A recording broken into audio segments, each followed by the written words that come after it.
All right. Good morning, everyone. Thank you for joining us on Abrasive and Proud of It Live. I am Mike Z. I am Chris. Oh, good. And today it's Wednesday, so today we figured we'd go Hey, ahead and Mike. What day is it? Mike. It's hump day. Oh my gosh. Just kidding. That's awesome.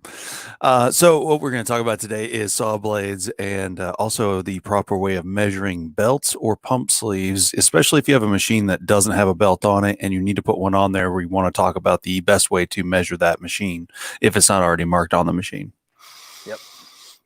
Yeah, because we get that question a lot. People come in if it's a pump drum, they'll give us, "Hey, I have a such and such diameter." That can be a little iffy because they're not all created to equal diameters.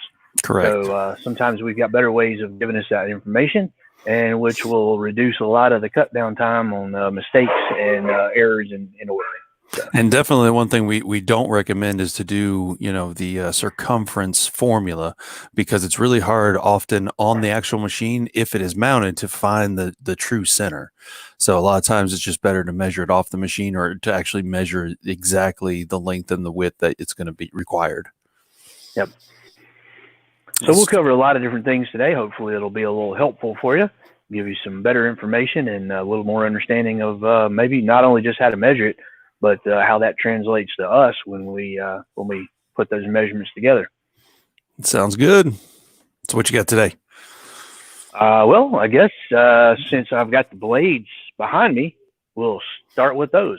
Some of you may or may not have known Klingspor has a full line of a variety of different saw blades, ranging from traditional ripping. We've got a 24 and 30 tooth. We've got a couple combination blades, a 40 and 50 tooth, the 50 tooth being one of my favorites, as well as crosscut and a series of Mitre blades. We also have specialty blades like for solid surface, plastic, a variety of different other applications as well. But I'm going to pan this down a little bit and maybe show you a couple of those. Hey, operators are standing by, so if you're placing your order now, go ahead. So one of my favorite blades is the Mitre Blade. They offer these in a 10 and 12, and this is a very, very good blade. All of our blades are German made, and you can see the very thick carbide pieces on there, and that translates to a very, very clean cut. I'll try to get this at the right angle, and I don't know if that translates in the video or not, but it is very, very sharp. The Mitre blade, this has a negative hook to it, which makes it perfect for even your slide miters. And one of the best things about this blade is how it's plated. A lot of blades, you'll get a real high pitch when you hit it. This thing dead. I mean, you hit it and it dies. It is a fantastic blade. What that means is this plate is not going to have any deflection side to side. It is going to cut true and it's going to cut straight.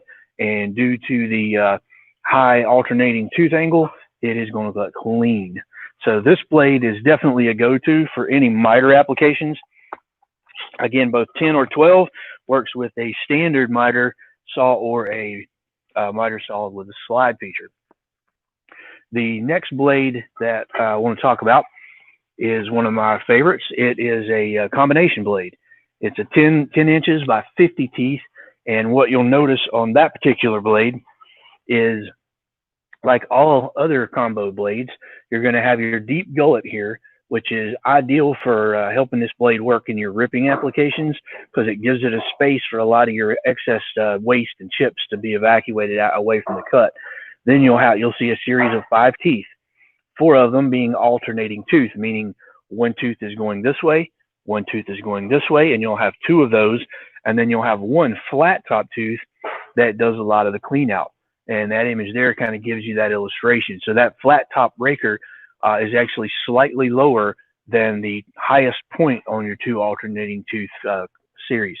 So this blade is by far one of the nicer blades we carry. And I'll tell you, I've got a contractor saw that's got a 1.5 horsepower, and it works really good on that. So, most people are concerned with thicker kerfed blades on smaller saws.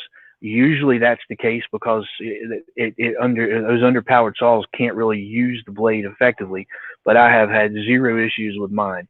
I use it quite often. So this little 50 tooth combo, and for the price point, I would put that up with about most any other blade on the market. That German manufacturing, the German carbide, makes that blade a really go-to in my shop. And that's by far one of my favorite blades. Mostly for the fact that I am slightly lazy when it comes to changing out blades.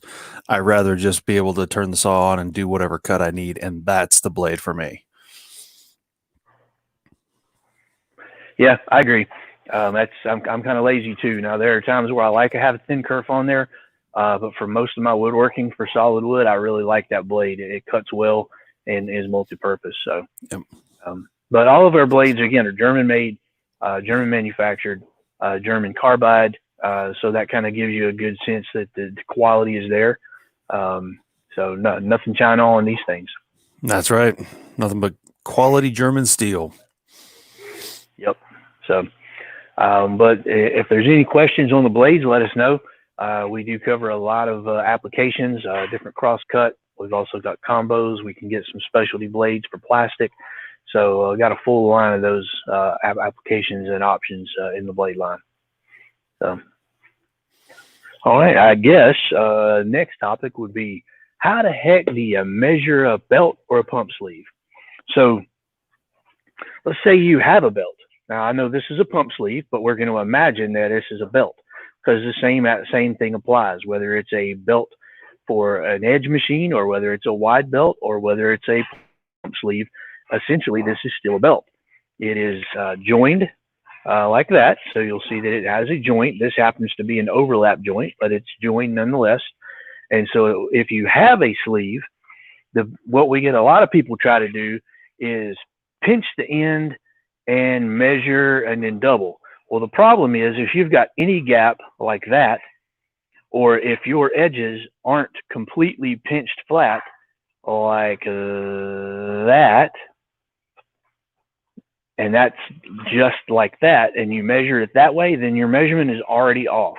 So there are a lot of criteria that if you don't have that done properly, it's not going to come out right. So you're going to be off.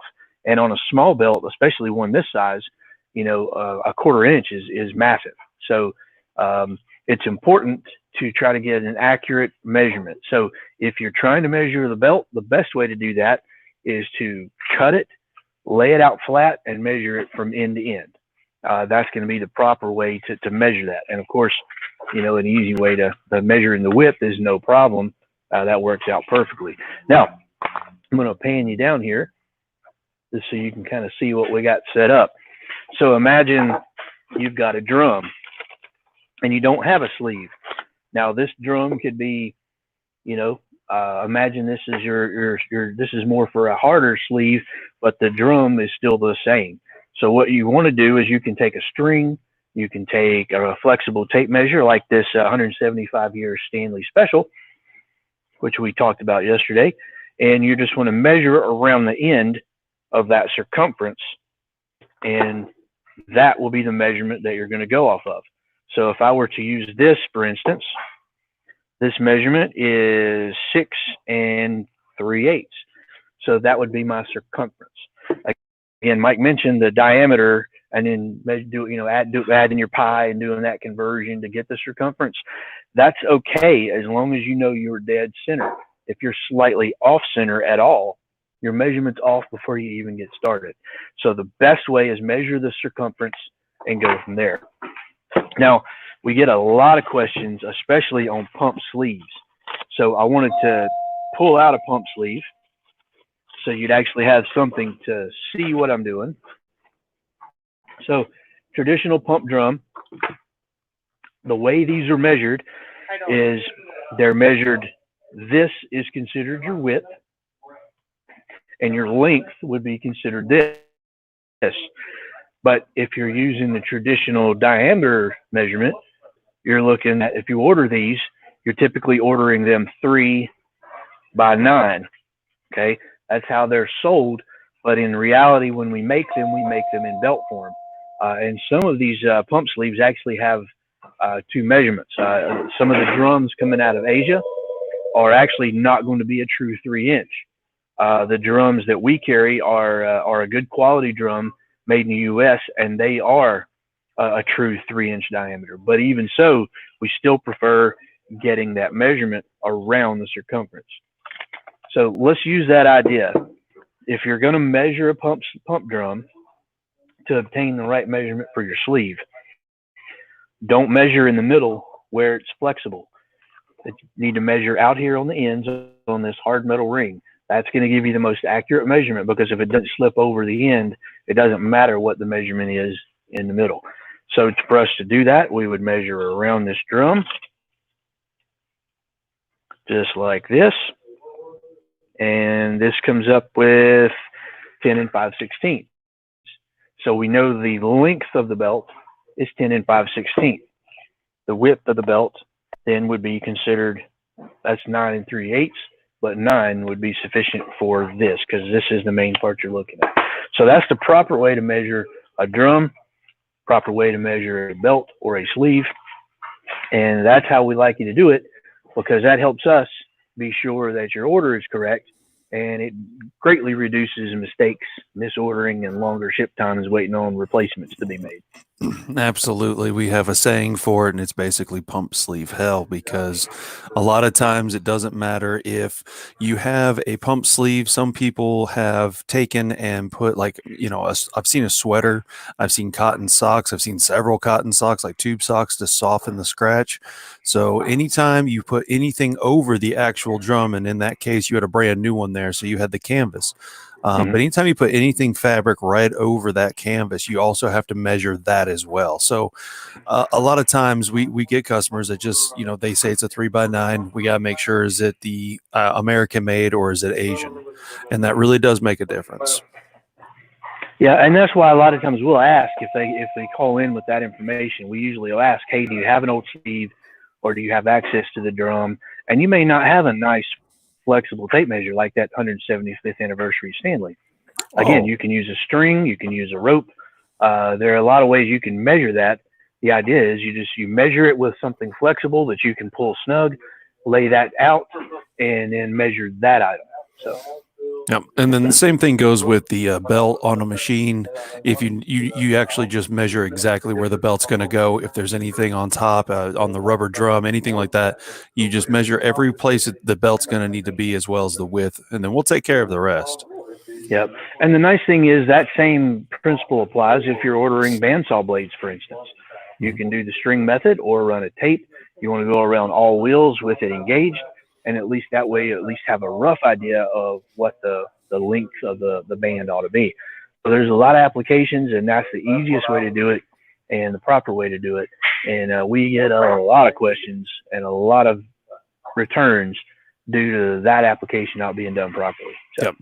Since we do make custom abrasives and we can make whatever size that you need, there's a lot of times where we want to make sure, because, we're making it custom for you now. Nice part about making them custom is that we don't have to make 10 of each batch. We can make you one of each grid if you want.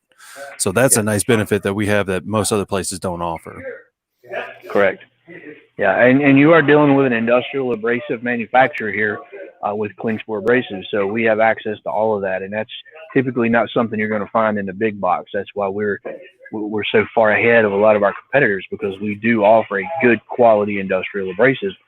So no matter what it is, we can cover you up nice, and the key part of that is ordering it correct to begin with, and then everybody's happy. There you go. Well, speaking of bandsaw blades, we now carry our own line of Klingspor bandsaw blades that are American made as well. Correct. And they're pretty good. So go check them out. Yep. Well, that's all I had for today. How you doing? Hey, man, I'm living a dream. New updates in the shop, late nights working. Hey, it's all good. Yeah, I saw you got a new Axiom CNC. Yeah. So that'll be good. That'll be good to see that content coming down the pipeline. Yep, going to be fun. But, it's what we do, right? That's right. We live for sawdust and woodworking. So, but I'll give you another quick shot of the blades, pan it down the wall, let you kind of see some of the things. And if you're not sure, I am in the Hickory store location today. So they're probably giving me frowns and angered eyes for taking up their counter space and taking up their storefront here, but they'll get over it. Well, we appreciate you doing that today so we could take a look at those blades and get a better understanding of what's going on. Well, I think that'll do it for me today. I'm MikeZ with Klingspor's Woodworking Shop. I'm Chris. And we want to thank you so much for taking time out of your day to watch and spend a little time with us. And we hope you stay safe. Yep. Stay safe out there, folks. Have a great day. See you now.